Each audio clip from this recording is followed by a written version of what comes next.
You're listening to The Voice of Russia in London.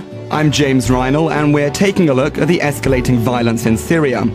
After 15 months of increasingly violent protests, the regime of President Bashar al-Assad is on its last legs. Well, that at least is the word from Abdulwahab Sayed-Omar, the newly appointed head of the opposition Syrian National Council. Sayed-Omar, a Kurd, also urged members of the regime, which is dominated by Assad's Alawite Muslim clan, to defect. It may work. Syria does appear to be breaking down into an ethnic bloodbath akin to Bosnia in the 1990s. An Alawite-dominated, government-backed militia, the Shabiha, could be behind the slaughters of mostly Sunni Muslim villagers in Homs and Hula. The worsening violence has revived calls in the West for military intervention, or at least setting up buffer zones for protecting civilians. But few voices call for action without more support from China and Russia, which warn that intervention will only make Syria worse. So, what is the current state of play in Syria? Are parallels to Balkan-style butchery relevant? And what are the implications of this?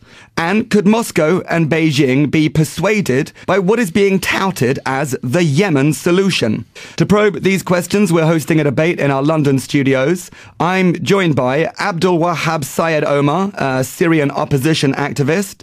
Stephen Starr, over the line from Ireland. He's the author of Revolt in Syria, Eyewitness to the Uprising, and it will be released shortly. And over the line from Moscow by our in-house political analyst, Dmitry Babitch.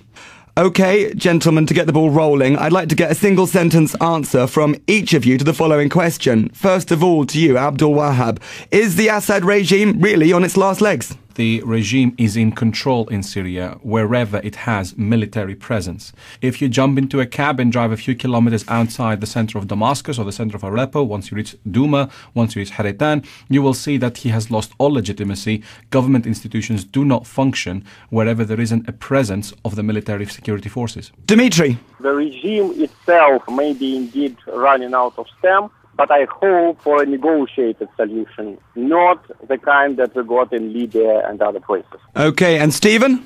I think the regime is on its last legs, but the question everyone wants to know is how long before it actually falls to the ground.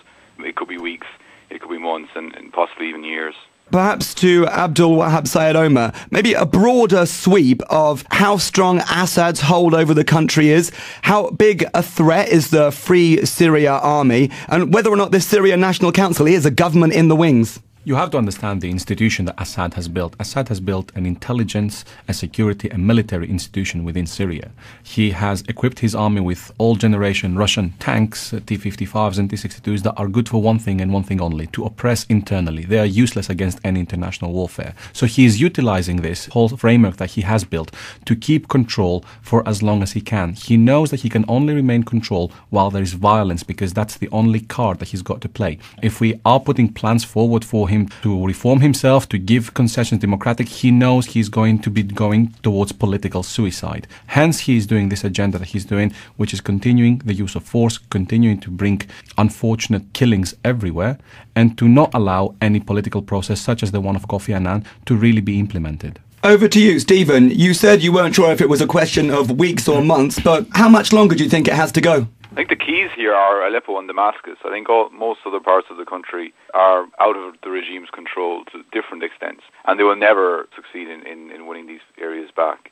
We're talking about Homs, Daraa, Idlib and Deir ez-Zor and so on. These parts of the country will never return to the Assad side. So we're focusing, I suppose, on Aleppo and Damascus. And if and when one of these two cities falls, or there are mass protests in one of these two places, then I think you will see things kind of fall apart very, very quickly indeed. I think even if Damascus stays loyal, or to a certain extent stays loyal to the regime, and Aleppo, for example, we're seeing a lot more violence there and protests. If Aleppo falls out of the regime's control, we will see the same in Damascus quite soon after, I believe. Dmitry, you said that you thought that the Assad regime was running out of steam, but you also agree with the other guests here that it is also close to collapse. Maybe the regime is running out of steam. I agree that probably militarily Assad will not be able to resist a coordinated onslaught of international intervention force if it indeed enters Syria. But I am really puzzled by the fact that in the West very few people discuss what happens after the regime collapses. and no one tries to explain why the regime is resisting so stubbornly and why not only Alawites but also other Syrian minorities are afraid of the new Sunni regime that is going to install itself in Syria. And I am really worried by the comments that I read in the New York Times that the Yemeni solution may not work in Syria because the Alawite sect might face annihilation in case of its defeat. The problem that really troubles me is not whether the regime will hold out for more weeks or months or years. The question is what happens after. And when you say that it's puzzling and that it's problematic for you, why is it more problematic than in, for example, the cases of Egypt or Libya, which are presented as having had revolutions, and when you go through a state of revolution, you don't necessarily know what you're going to get next? Well, the problem is that I'm also worried by the fact that we get very few news from the global media about Libya, and when we get these news, they are indeed frightening. Militias controlling whole swathes of territory, lots of people brought to that Yarmouk camp near Tripoli, an international airport under control by some criminal gang that wanted its leader to be released. There are actually very few news. Obviously, the mainstream media in the West are not interested in this because it shows the other face of this so-called revolution, which is not pretty. And in Egypt, I think you would agree that it's far away from stability. And if we analyze, there is a lot more violence in Egypt now than it was in the Mubarak years. Okay, maybe Abdulwahab, would you like to pick up on anything there? Dmitry did ask a very sensible question of why are we not talking about post-Assad. And I think the simple answer is that most of us in the opposition spectrum and as activists in general, we are too busy trying to cover and bring the world's attention to the massacres that are happening today, as opposed to trying to exaggerate what could potentially happen in the future. Sadly as it is, his killing today is taking as much of our energy as possible to actually try to cover and prevent it, and therefore we are not spending enough time to think of post-Assad Syria. I agree that there will be a lot of work to be done post-Assad in order to rebuild the country. He has brought it to the very verge of collapse. But this is where we need the international community to actually start working with the Syrian opposition and start helping them draft plans for a future without Assad. So far, states such as Russia, China and Iran keep on trying to push us towards delusional ideas that Assad is going to magically transform himself into a reformer who is going to change and bring democracy into the country, as opposed to telling us, look, Assad will not be there in the very near future. Let's start talking about institutions. Let's start talking about human rights. Let's start talking about how the country can be rebuilt. Too much emphasis is given on what is happening now, trying to portray Assad as a reformist when we are forgetting that he is nothing more than a criminal. Stephen, you spent several months in Syria. What was your experience of the opposition movement? How would you describe them? Are they a broad spectrum of different political groups and leanings? I think parallels being drawn to Lebanon and Iraq are false, because I believe at least that when the regime falls, you will not have civil war, because there will only be, I think, maybe 10-13% of a population who are willing to pick up arms and fight for the regime and what remains of the regime. In Lebanon, you have a much more kind of balanced population distribution between Sunni, Shia, and Christian. In Iraq, it's kind of, I think, 60-40 between Sunni and Shia. In Syria, it's maybe 10-13%, like I'm saying. Christians in Syria are not going to pick up weapons in order to try and maintain the regime's power. The opposition, the activists in Syria, are they organised? I think to a certain extent they are. But I mean, if you can go and meet any two activists, and they will disagree more than they will agree about what strategy they should take and what they should do. I think there are incredible divisions between activists in Syria for whatever reason that may be. And maybe that's a good thing, you know. There are obviously quite a lot of problems with the political opposition at the moment. Perhaps that's a good thing as well. Maybe it's better to sort out these problems at an early stage so that they're more organised and structured at a later stage to govern the country. You're listening to The Voice of Russia in London. I'm James Reinl, and we're taking a look at the escalating violence in Syria. I'm joined by Abdulwahab Sayed-Omar, a Syrian opposition activist, Stephen Starr, the author of Revolt in Syria, Eyewitness to the Uprising, and Dmitry Babitch, our in-house political analyst, over the line from Moscow. Dmitry, turning to you, I want to read a comment made on Monday by the British Foreign Secretary William Hague, and it's comparing the situation in Syria to in Bosnia. He said said that it is looking more like Bosnia in the 1990s, being on the edge of a sectarian conflict in which neighbouring villages are attacking and killing each other. Do you think this comparison is fair and relevant? Maybe it is relevant, but I would also remind you that during the war in Bosnia, as we now see, the West, including Great Britain, took a somewhat one-sided stand. Violence, as we now see, was on all sides, and even the tribunal in The Hague reveals more and more facts of violence on all three sides, from Catholics, from Orthodox, and from the Muslims. But if you read the Western press in the times of the Bosnian War, if you read the Western press now, it's only about violence coming from one side, namely the one that the West doesn't like.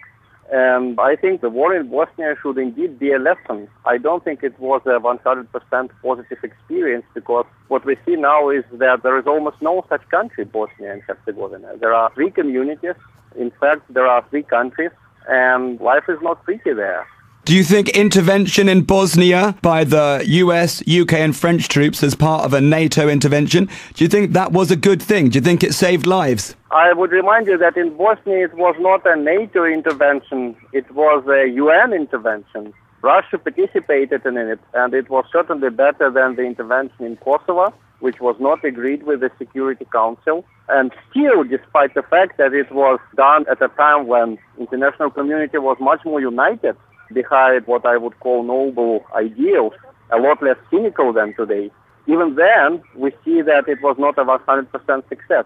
I don't see why the revolution in Syria should be a greater success than in Bosnia. So I'm indeed concerned and puzzled and sad. Abdulwahab, what lessons do you think we can learn from the Bosnia example? Well, what we have to learn from what happened in Bosnia is that the United Nations has the responsibility to act and to act fast. We waited until approximately 100,000 people were killed in Bosnia. Should we have to wait an equal amount of time? We are already at close to between 15 and 20,000 people confirmed as killed in Syria. Tens of thousands more are missing and we know nothing about. The international community should have developed and learned the lessons from Bosnia and not repeat the same mistakes again. Dmitry quite clearly said we had a lot of media reports afterwards from Bosnia to say what the true scenario was. In Syria, sadly, we don't even have media reports. The state that the Russian government is supporting does not allow media. With all due respect, Russia Today, Syrian State TV and a couple of other channels do not represent international objective organizations. Journalists are banned. In this case, Stephen is quite lucky to have been there from before. But we all know that journalists to go and report objectively are not able to enter the country. Again, in Bosnia, we were able to at least agree on a Security Council resolution that delivered aid into the country. In Syria, so far, the international community has failed to deliver a loaf of bread to a person in Daraa or even some baby formula to a crying child in Homs.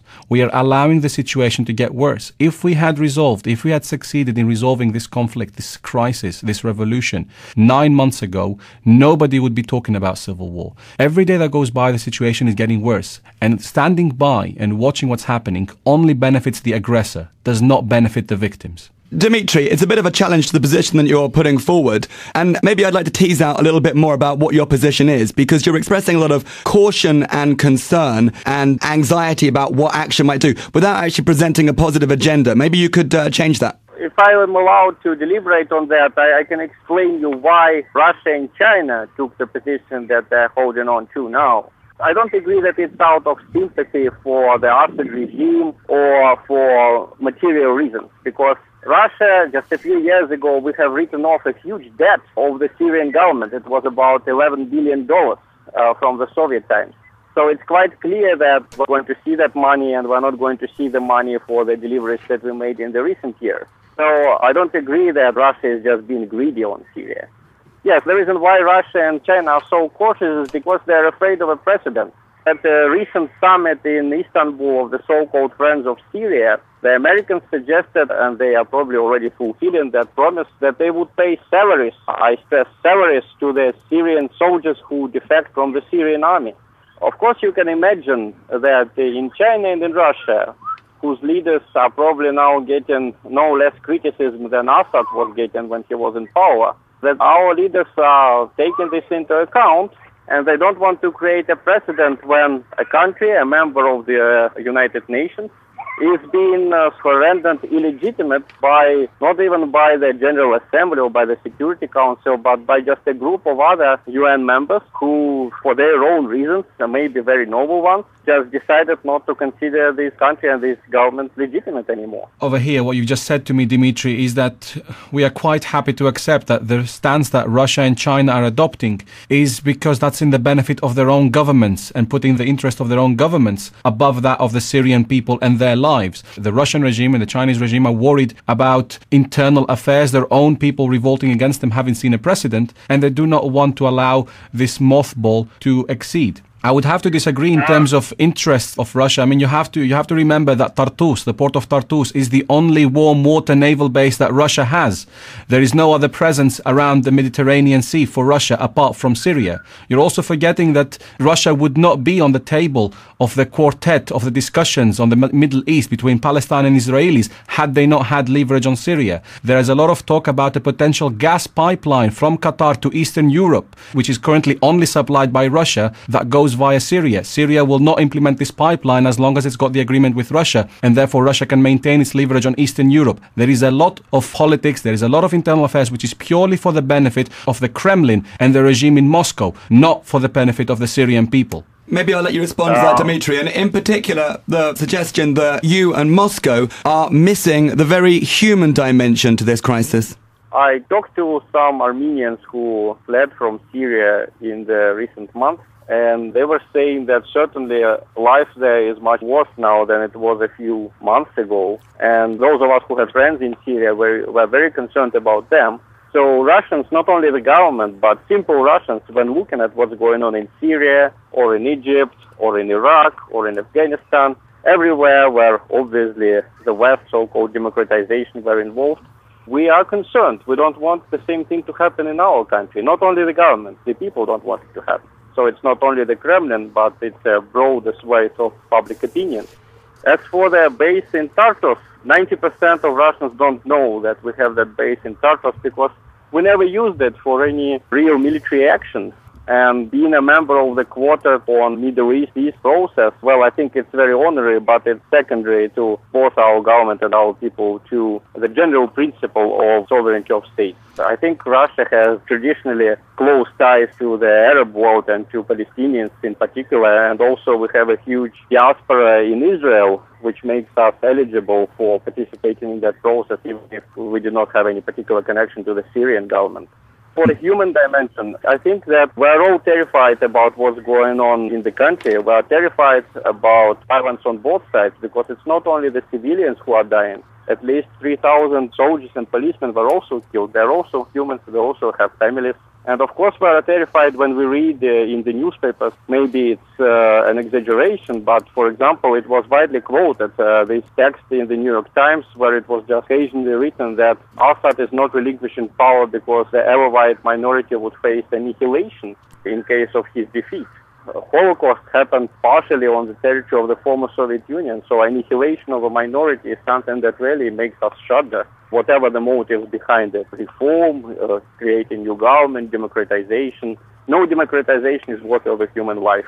Maybe I'll put that one to Stephen. If it were to be presented as, on the one hand, an issue of state sovereignty versus this idea of humanitarian intervention, where would you side? Like Abdulwahab said, the reason Russia and China are blocking international military intervention, at least in Syria, is because they have their own internal dynamics and there are parts of their own countries pushing for autonomy and so on. I think Russia has already lost Syria. I think when the regime falls, as we say, we don't know when the regime falls, there's going to be a serious kind of backlash against Russian interests in Syria. We've already seen over the weekend in Damascus, a number of Russian specialists have been targeted. I think an RPG was launched at an office in Damascus where Russian individuals were working. So, once the regime falls, we would see a significant decrease in Russian influence in Syria. If that leads maybe to the expulsion of its port in Tartus, we're not so sure, but I wouldn't be surprised if that actually happens. You're listening to The Voice of Russia in London. I'm James Reinl, and we're taking a look at the escalating violence in Syria. I'm joined by Abdulwahab Sayed-Omar, a Syrian opposition activist, Stephen Starr, author of Revolt in Syria, Eyewitness to the Uprising, and over the line from Moscow by Dmitry Babitch, our in-house political analyst. One issue has come up a few times in this conversation. It's been described as the Yemen-style solution. Going back, Yemeni President Ali Abdullah Saleh ceded power in February to a transitional administration led by his vice president after a year of mass protests against his autocratic rule and increasing armed anarchy. He was under pressure from his neighboring states and other members of the international community, and this is being presented as a possible solution to what could happen in Syria, by which President Assad will cede power, but many elements of the state remain intact. Russia is possibly being persuaded in this direction. Deputy Foreign Minister Mikhail Bogdanov said application of the so-called Yemen scenario to resolve the conflict in Syria is possible, only if the Syrians themselves agree to it. Maybe to you, Abdul Wahab, is the Yemen-style solution something that you could countenance? One thing is for sure, that the Syrian people have not been fighting this long battle to replace one Assad for another. The fact that we are the most prolonged of the Arab Spring revolution has one advantage, and that is that we can see from the mistakes of the other revolutions and try to make sure they don't happen on us. We have seen what's happened in Yemen. It has been simply a show to actually replace one dictator with one that resembles very much the same characteristics. I think this will not work on Syria. The Syrian people are very well aware of Assad, his inner circle, his loyalists, his Ba'ath Party loyalists, and they will not settle for such an agreement. I am very much for handing over power from the Assad regime, not from Assad the man to somebody else from his regime. Dmitry, what do you think about this Yemen-style solution? And do you think that those comments from Mikhail Bogdanov, they indicate some kind of gentle shift in Moscow's position? No, I don't see any shift in what Mr. Bogdanov said, because from the very beginning, if it had not been for a certain simplification of the Russian position in the mainstream Western media, Russia has never been a great fan of Assad or his family. Basically, if you follow what Sergei Lavrov, the foreign minister, said, several times he criticized Assad very badly for his failure to start democratic reform in Syria. But I'm indeed afraid that Yemeni solution is not possible in Syria, because there has been already too much violence, and the opposition obviously will not agree to anything less than total power. And in Yemen, let me remind you, it was not, again, a very good solution, because, again, it's not accentuated in the media, but every day we got news about Al-Qaeda gaining new ground in Yemen, about violent clashes between Al-Qaeda and the government troops there. So sometimes I ask myself the question, was it worth it, all of that violence in Yemen, if Al-Qaeda was or seems to be the only actor that actually benefited from it? I agree with Abdul that I don't see how the new Yemeni president is so much better than the previous one, but we obviously see that Al-Qaeda got much stronger. Stephen, both the other guests are pretty skeptical about the Yemen-style solution. What do you think about it? And if you agree with them, what is the way forward? I think the Yemeni idea is rather redundant, simply because the amount of killing the regime has done on which were in the beginning essentially peaceful demonstrators. Obviously now sections of this protest movement is a lot more militant. People in Syria are not going to accept this situation where Bashar al-Assad resigns and his higher Alawi council remains. These are the people who are behind the scenes. We know very little about them. They essentially control almost everything, what happens, certainly in terms of security and military ongoings in the country. So I think really, to draw comparisons with Yemen and that, I mean, it could bring together the two main international players, being the US and Russia. But on the ground, I don't think it's going to carry much wind with the opposition movement. And what do you say is the way forward if we're talking about these ideas of some kind of Western intervention, buffer zones, military intervention, even if that, like it did in the former Yugoslavia, mean circumventing Russia on the UN Security Council? Any solution is going to be very bloody. It's going to take a long time. Any state rebuilding is going to take years. But the longer the revolution goes on, the longer the regime assaults civilian neighborhood, the longer it's going to take to get Syria back to a country that resembles a functioning state. we also have to remember that Syria has been a country ruled by a very structured and organised system for 40 years. It could take another 40 years post-revolution for it to return to a functioning kind of open system in that. Abdulwahab Sayed-Omar, on this idea of the way forward, do you argue for any kind of foreign intervention, even if that, like in the case of the former Yugoslavia, involves circumventing naysayers on the UN Security Council? Yes, I'm afraid in Syria we have no easy choices to make. There is no obvious scenario which is going to be easy to implement. We have to make some difficult choices over here, and it appears to me that as every day goes by, as the situation gets worse, the case for military intervention or external intervention, whichever way you want to phrase it, is becoming more and more apparent. I would argue rather that I don't want to see something like Libya happening from day one. I want to see controlled intervention that is increased as every week goes by.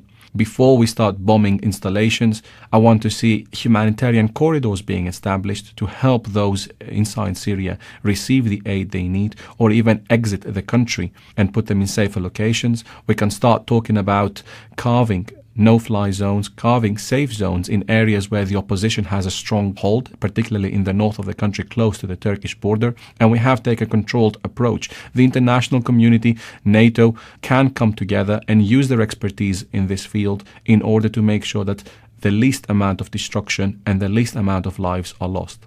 Dmitry, in the Libya case, which obviously Moscow objected to greatly, it gave license to all necessary measures, was the wording on the UN resolution. Surely Moscow could assist in the drafting of a UN resolution that permits some of these kind of things that Abdulwahab Omar is talking about. A humanitarian corridor to enable the transit of aid to people that need it, or safe zones to enable fleeing people to not risk their lives. Do you think Moscow could buy something like that? If indeed these humanitarian corridors are controlled by some kind of impartial, objective international force, I think everyone would agree to it. But I'm afraid there is a big suspicion that these humanitarian corridors and safe zones will also be used for continuing the armed uprising in Syria. So it will not be just a humanitarian aid, it will be also military aid. Judging from what we hear from Saudi Arabia, from Qatar, and even from Western states, they will certainly not resist also a kind of a supplementary military use of these corridors. So I'm indeed skeptical about the Syrian government accepting it. And also about the Syrian government, I don't really understand the British position on the fate of the members of the ruling clan. Obviously, when they are barred from going to the West, like Assad's wife, when they have no way to survive but to fight until the end at home, I think it only makes the end of the tragedy more and more distant in time. Because they have no other way to go. They have to fight to survive. That was Dmitry Babitch, our in-house political analyst, warning that even a humanitarian corridor in Syria could be subverted and used to arm rebels that would continue to fuel the deepening civil war there. I was also joined by Abdulwahab Sayed-Omar, a Syrian opposition activist, and Starr, author of Revolt in Syria, Eyewitness to the Uprising, which will be available shortly. You're listening to The Voice of Russia in London. I'm James Reinl. Stay tuned for the latest update of what's making headlines around the world.